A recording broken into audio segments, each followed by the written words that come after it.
Hola, hoy les estaremos hablando sobre el proceso de fiscalización en Colombia. La fiscalización se define como un procedimiento técnico que se orienta a la verificación del cumplimiento de las obligaciones y responsabilidades formales y sustanciales en materia tributaria de los contribuyentes. El objeto de la fiscalización, según la Orden Administrativa 03 de 2010, que define la auditoría como un proceso sistemático, independiente y documentado para obtener pruebas o evidencias y asimismo evaluarlas, con el fin de que el auditor, liquidador o empleado público competente forme un juicio y tome una decisión teniendo en cuenta la investigación que realizó. Teniendo en cuenta lo anterior, la auditoría tributaria entonces se define como el mecanismo institucional mediante el cual la DIAN puede ejercer control y supervisión sobre la actuación fiscal de los contribuyentes, esto con el fin de orientar a la correcta determinación de los tributos nacionales y las sanciones que corresponden. Asimismo, busca persuadir un cambio en la conducta de los contribuyentes con el fin de lograr el fortalecimiento ciudadano de la cultura del cumplimiento voluntario de las obligaciones tributarias.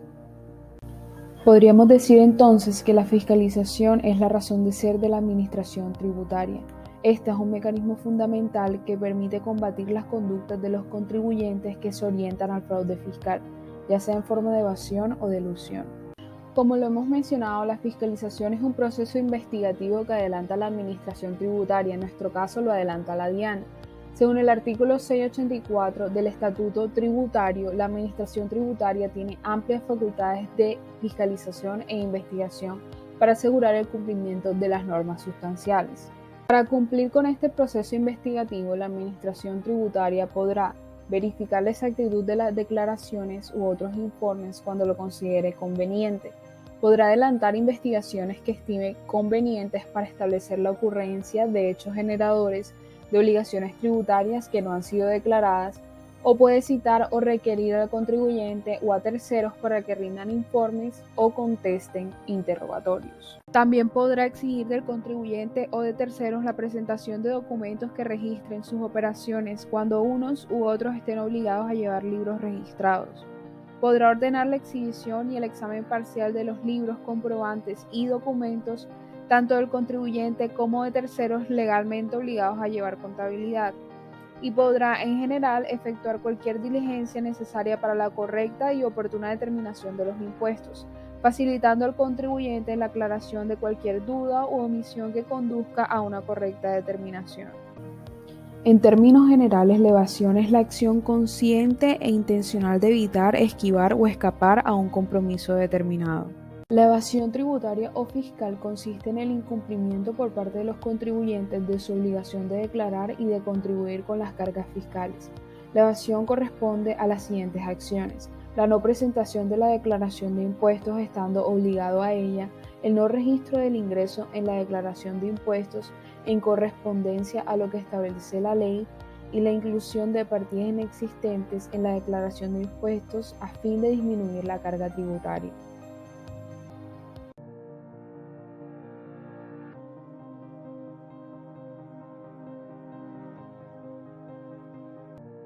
Bueno, vamos a ver qué es la elusión fiscal. Son las diferentes técnicas y procedimientos que utiliza el contribuyente con el objetivo de minimizar el impuesto, respetando la normatividad, por lo que no entra en el campo de la evasión. Estas técnicas o procedimientos tienen como fin evitar el nacimiento de la ley precisa como presupuesto de la obligación tributaria. La discusión se da porque algunos estudiosos consideran que la elusión es una violación indirecta y admisibles en algunos casos, e inadmisibles cuando se abusa de la forma jurídica evitando la carga fiscal o reduciéndola. Esto lo dice la Corte Constitucional de 1993. Lo que podemos asegurar es que la elusión fiscal son conductas realizadas de parte de las organizaciones dentro del marco legal vigente que logran minimizar la carga impositiva sin cambiar las elecciones de producción de bienes y servicios. Ahora hablemos sobre sanciones. Las declaraciones tributarias tienen dentro una secuencia de requisitos y obligaciones que los contribuyentes tienen que revisar al fin de evadir cuestionamientos por el fragmento de autoridad tributaria. No obstante, al incurrir en incumplimientos o errores, la DIAN está facultada para obligar sanciones tributarias.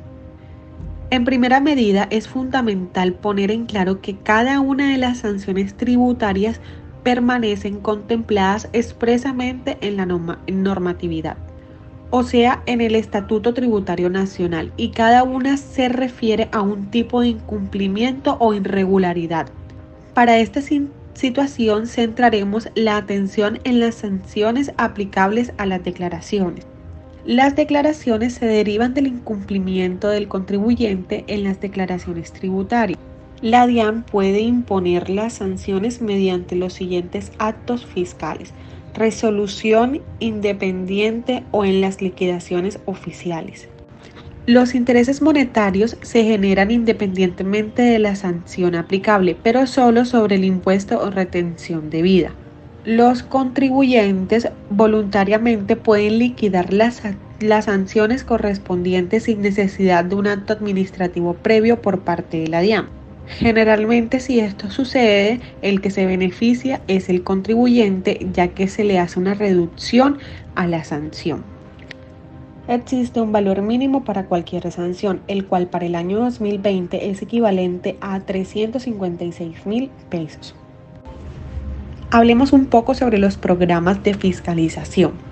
Los departamentos y municipios aplicarán los métodos establecidos en los estatutos tributarios nacional para la gestión, decisión, controversia, cobro, devoluciones, sistemas sancionarios, incluida su imposición o los impuestos para ellos administrarlos.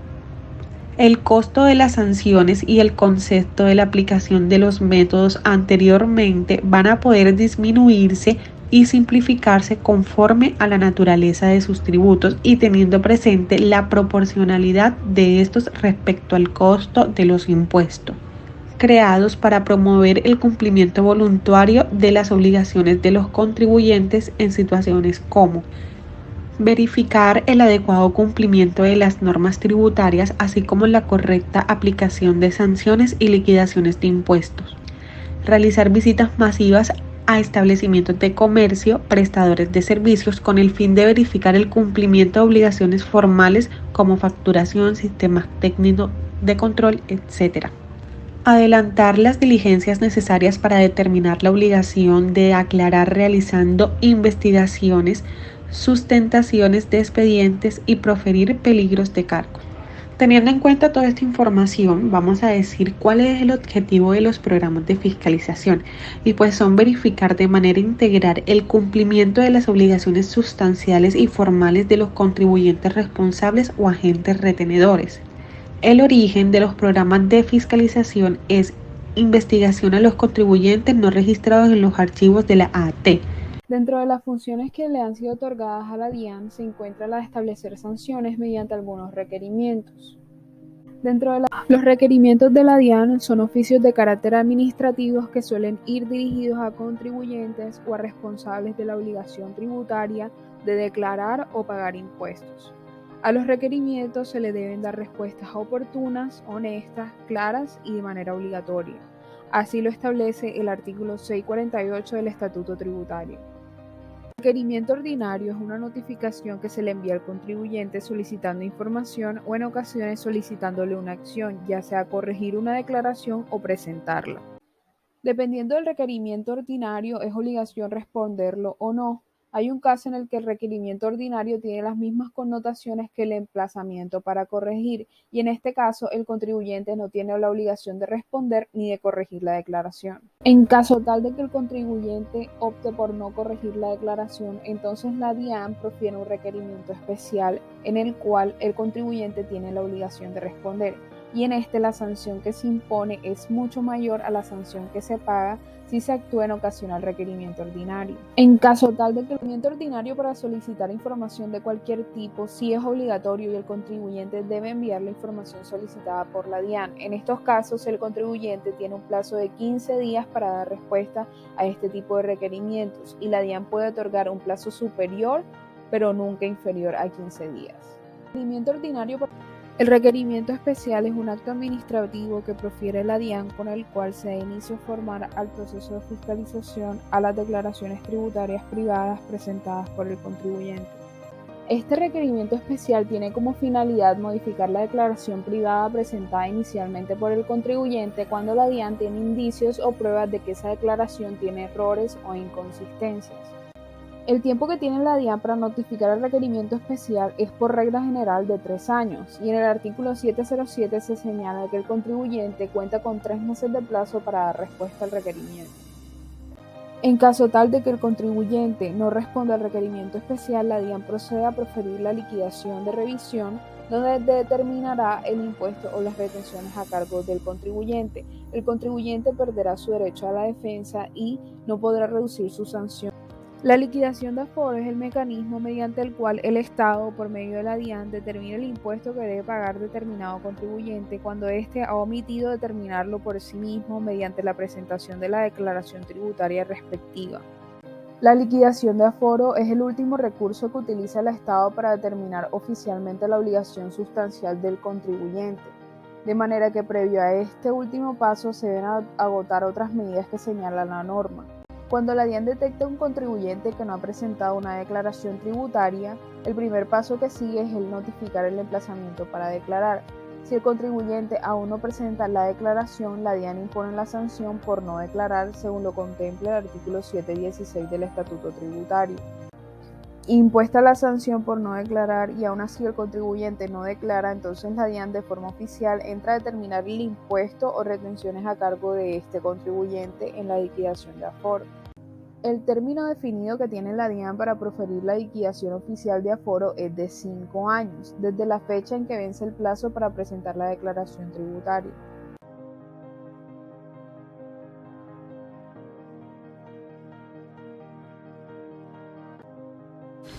¿Cómo se notifican las actuaciones administrativas? Los artículos 43 y 44 del Código concreto. Esto es, los que crean, modifican o extinguen un derecho en cabeza de una persona, natural o jurídica, bien por la actuación oficiosa de la administración o como resultado de una petición de interés particular. ¿Qué es una notificación? Es la diligencia mediante la cual se procura enterar de la forma más amplia posible al interesado o interesados sobre el acto administrativo, permitiéndole conocer su contenido. Y una notificación electrónica es un tipo de notificación de un acto administrativo a través de los medios electrónicos cuando el administrado ha aceptado expresamente ser notificado por este medio. Encontramos que en el artículo 56 de la Ley 1437 de 2011 establece: las autoridades podrán notificar sus actos a través de medios electrónicos siempre que el administrado haya aceptado este medio de notificación. La notificación quedará surtida a partir de la fecha y hora en el que el administrado acceda al acto administrativo, fecha y hora que deberá certificar la administración. Entre los tipos de notificación encontramos la notificación personal. Es aquella por medio del cual se pone en conocimiento del interesado el contenido del acto administrativo expedido por la entidad previa citación. Se surte mediante la entrega al interesado de la copia íntegra, auténtica y gratuita del acto administrativo, con anotación de la fecha y la hora, los recursos que legalmente proceden, las autoridades ante quienes deben interponerse y los plazos para hacerlo. Se deberá firmar el formato de diligencia de notificación personal. Notificación por estrado. Cuando los actos administrativos se profieren en audiencia pública, a partir del día siguiente de notificación se contabilizarán los términos para la interposición del recurso. Notificación por aviso. Es un tipo de notificación que se adelanta cuando no puede hacerse la notificación personal al cabo de los 5 días del envío de la citación. Se hará por medio de aviso que remitirá la dirección al número de fax o al correo electrónico que figuren en el expediente o puedan obtenerse del registro mercantil. Acompañado de copia íntegra del acto administrativo, el aviso deberá indicar la fecha y el acto que se notifica, la autoridad que lo expidió, los recursos que legalmente proceden, las autoridades a quienes deben interponerse, los plazos respectivos y la advertencia de que la notificación se considerará surtida al finalizar el día siguiente de la entrega del aviso en el lugar de destino. Notificación por conducta concluyente. Es un tipo de notificación que surte los mismos efectos de la notificación personal y se genera cuando una parte o un tercero manifiesta que conoce determinada providencia o la menciona o escrito que lleve su firma, o verbalmente, entendiéndose que se surtió la notificación en la fecha de presentación del escrito o de la manifestación verbal. La notificación por correo se realiza mediante la entrega de una copia del acto administrativo en la última dirección informada por la persona natural o jurídica. Ahora explicaremos el procedimiento de fiscalización de las declaraciones tributarias desde que llega el requerimiento hasta que se archiva el caso. Para iniciar este recurso se deben acatar los siguientes requisitos: formular por escrito con concreta expresión los motivos de inconformidad, interponer dentro de la oportunidad legal, cuando el contribuyente o agente retenor interpone directamente el recurso o se acredite a la persona o representante. Cuando se trate de un agente oficioso, la persona por quien obra ratificará la actuación del agente dentro de los términos de 2 meses contados a partir de la notificación de autoadmisión del recurso. Únicamente los abogados podrán actuar como agentes oficiosos. Para recurrir a la sanción por libros por no llevarlos o no exhibirlos, se requiere que el sancionado demuestre que ha empezado a llevarlos o que dichos libros existen y cumplen con las disposiciones vigentes. No obstante, el hecho de presentarlo o empezar a llevarlo no invalida de la sanción interpuesta. En esta etapa de reconsideración, el recurrente no podrá objetar los hechos aceptados en las respuestas al requerimiento especial o en su ampliación. No es necesario presentarse de forma personal ante la Administración, el memorial y los poderes cuando las firmas de quienes lo suscriben estén autenticadas. El funcionario recibe el memorial del recurso y deja por escrito su original con fecha de presentación y devolverá al interesado una copia con la referida constancia. Cuando no se cumplen los requisitos del artículo 722, se dictará acto de inadmisión dentro del siguiente mes de la interposición del recurso. Esto se notificará de manera personal o por escrito dentro de los 10 días siguientes. Si pasado este tiempo el interesado no se presenta personalmente, se procederá contra él. El único recurso de reposición ante el funcionario. Esto se interpone dentro de los 10 días siguientes y se resuelve dentro de los 5 días de su interposición. Luego de la interposición del recurso, pasado 15 días, no se ha proferido autoinadmisión, se dará por admitido el recurso y se procederá al fallo de fondo. Cuando no es admitido el recurso, se podrá interponer recursos de reposición en los siguientes 10 días. Al momento de ser omitidos los recursos mencionados en el artículo 722 en los incisos A y C, serán saneados dentro del término de la interposición. La interposición extemporánea no es sanable. En el caso de que la razón de la inadmisión sea la omisión en la acreditación del pago de la liquidación privada, será notificado en persona o por escrito. De lo contrario, deberá resolverse en los 10 días siguientes a su interposición. Se agotará la vía gubernativa en el momento de su notificación en el caso en el que no se confirme el auto que no admite el recurso. Es solo el contribuyente o su apoderado autorizado por el contribuyente por medio del memorial. Estos serán quienes podrán analizar los memoriales presentados. En cualquiera de los casos puede llegar a ser nulos los actos de liquidación, impuestos y resolución de recursos, y esto se evidencia cuando: primero, cuando se practique por funcionarios incompetentes, cuando se presenta la omisión de requerimiento especial antes de realizar la liquidación de revisión o se cumple el término en la respuesta, de acuerdo a lo previsto en la ley, cuando se presenta omisión en las bases gravables, valor en tributos o modificaciones realizadas en la declaración o fundamentos de aforo. Lo correspondiente a procedimientos legalmente concluidos dentro del término para fundamentar en lo predispuesto para interponer recursos, se deben alegar nulidades del acto impugnado por escrito de interposición o adición del mismo. El término establecido para resolver el recurso de reconsideración y reposición es de 1 año contados a partir de su interposición. El acto administrativo toma como referente lo dicho por García en 2011. El acto administrativo ha sido definido como la declaración de voluntad de juicio, de conocimiento o de deseo realizada por la administración en ejercicio de una potestad administrativa distinta de la potestad reglamentaria. En los actos administrativos se distinguen los presupuestos de existencia, de validez y los presupuestos de eficacia final. Los presupuestos de validez son aquellas condiciones de un acto existente que determina que sea valorado positivamente por encontrarse ajustado al ordenamiento, o con otras palabras, que si el acto es sometido a un juicio de validez no permiten que le sobrevenga una valoración negativa.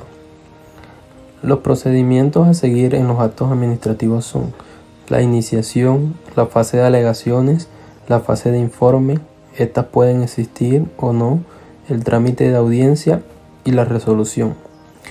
Entre las características que debe tener un acto administrativo encontramos que deben estar fundamentadas en hechos y derechos. Se presumen ejecutivos, es decir, que tendrán eficacia para poder ejecutarse en la vida diaria. Sin esta característica perderían su sentido. Si no pueden ejecutarse, no crearían ni modificarían ninguna situación jurídica. Serán nulos si vulneran los derechos fundamentales o si tienen contenido imposible de cumplir o cuando hayan prescindido del correcto procedimiento para dictarlos. Los actos administrativos serán competencia únicamente de la administración pública sin que ninguna entidad privada pueda dictar este tipo de resolución. Estos actos persiguen defender el interés general.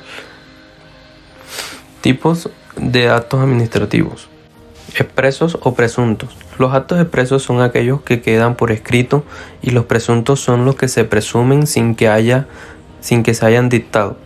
Este tipo de actos y su sentido es importante para entender el silencio administrativo.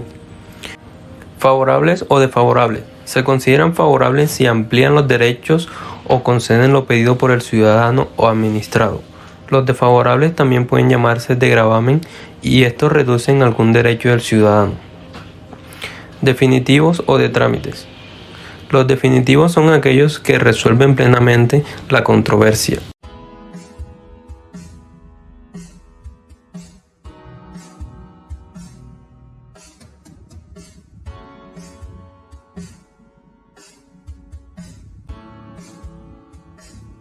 La Ley 1437 de 2011 nos habla del silencio administrativo en Colombia.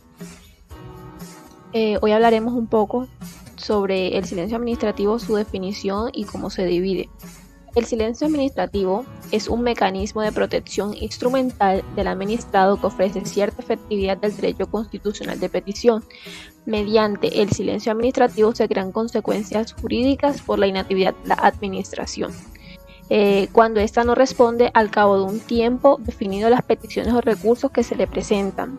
La finalidad de esta figura jurídica es, por un lado, salvaguardar los derechos e intereses de aquellos que formulan peticiones, reclamaciones o recursos no resueltos, y por otro, el interés o eficacia administrativa. El silencio administrativo puede ser negativo o positivo. En este caso hablaremos de el silencio negativo.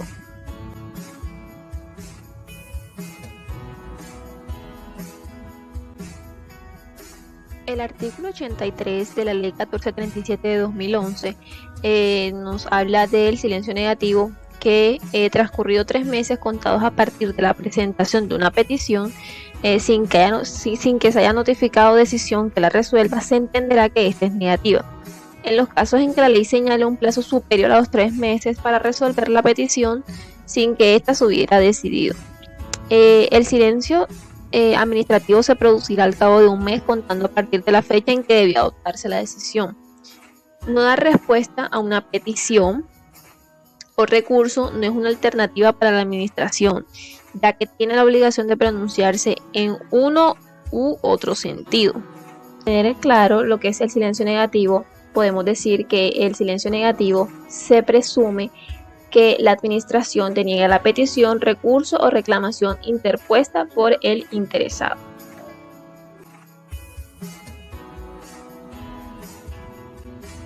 El silencio administrativo positivo es una figura que la ley considera en Colombia para los casos en que las entidades administrativas no se pronuncian dentro del plazo legal respecto a las solicitudes elevadas por los administrados. Según el artículo 84, el silencio positivo solamente en los casos expresamente previstos en disposiciones legales especiales, el silencio de la administración equivale a decisión positiva. El término o plazo que se requiere para que se configure el silencio administrativo positivo depende de cada actuación administrativa, de cada plazo establecido por la ley para determinada situación. Pueden ser 15 días, de 3 hasta 6 meses, incluso un año.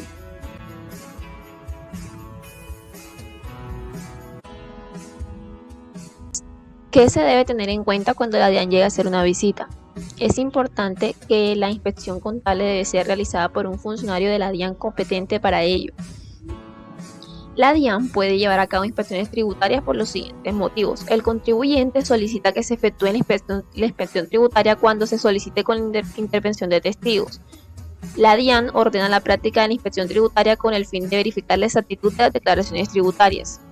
Una vez llevada a cabo la inspección tributaria, es indispensable que se levante un acta en la cual se dé constancia de todos los hechos. Es importante tener en cuenta que si el contribuyente se niega a firmar el acta, no por ello la inspección contable pierde validez, pero si son los funcionarios de la DIAN quienes no la firman naturalmente, no tendrá valor alguno. La vía gubernativa hace referencia al proceso administrativo que lleva a cabo una autoridad administrativa como la DIAN, que comprende toda su actuación hasta agotar todos los recursos que cuenta el administrado para defenderse. La ley considera unas etapas en los procesos llevados a cabo por las entidades administrativas y esas etapas procesales confieren unos recursos que los administrados pueden interponer contra las decisiones de las entidades administrativas.